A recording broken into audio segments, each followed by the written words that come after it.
Hi, how are you? In this video I'm going to give you a little rundown of some DVDs from my DVD collection. As I mentioned in the description, I've been collecting DVDs for, well over 20 years now, and I've amassed quite a collection, and I'm going to share with you some very interesting DVDs from my collection. And these are actually, some of these are some of my very favorite DVDs. So, let's have a look and see. So, this is actually, I think, the very first DVD I ever bought back in 2002. And this is the movie Mad Max from 1979. And I've mentioned before, I'm a huge fan of the Mad Max series. This is the very first one. It was shot on a very low budget, but it's an absolutely incredible movie. Really classic action film, and this is a special edition. Now you may be wondering, well, what makes it a special edition?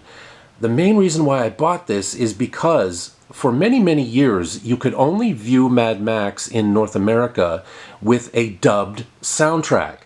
I guess when they released it here in North America in 1979, the distributor didn't think that people would understand Australian accents. Of course, this was filmed in Australia with an Australian cast, and the distributors were worried that people wouldn't understand Australian accents, so they dubbed the entire thing with American actors. And for years and years, that's the only version we had here in North America. Well, in this special edition, you can finally hear the original soundtrack with the original actors' voices, and it's a whole other experience. Again, for over 20 years, 25 years, I only ever heard the dubbed version. And to finally hear the original Australian soundtrack, it was just a whole new experience. So, again, the special edition of Mad Max.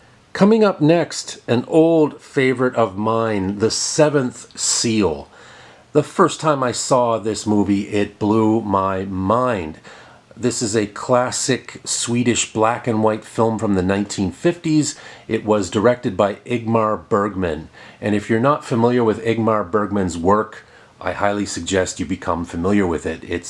He was one of the greatest directors, certainly a master filmmaker who had a huge influence on so many generations of directors.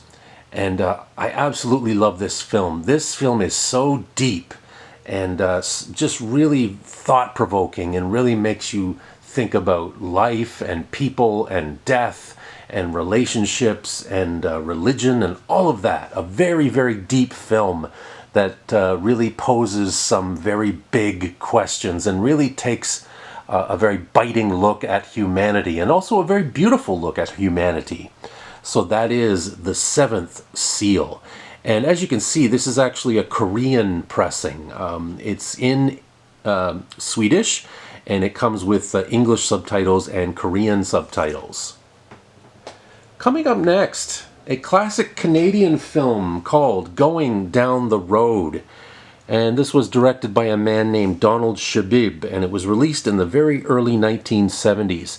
And in a nutshell, it's the story of a couple of guys from the east coast of Canada, which is where I'm from. It's also referred to as the Maritime Provinces. It's about a couple of guys from the Maritimes who are down on their luck, and they decide to go to the big city of Toronto to look for jobs and to look for better opportunities and to basically improve their lives. Well, things don't really go as they planned. It's a very gritty film, a very real film. I absolutely love it. And certainly if you love the films of the 70s, if you love independent movies, very realistic type movies, Going Down the Road is great. And I will mention, this is not a documentary. I just want to be clear on that. It is acted, but it's just so realistic. And yeah, so if you certainly love the films of the 70s, if you love buddy pictures, road pictures, definitely try this one out, Going Down the Road. And coming up next, here we have a double feature of Clint Eastwood movies. We have The Enforcer and The Gauntlet. And I'm a big fan of Clint Eastwood. I love a lot of his films from the 70s and the 80s, especially The Gauntlet. When I was a kid, we had a TV station that would play The Gauntlet, it seemed at least once a year, and I remember loving it.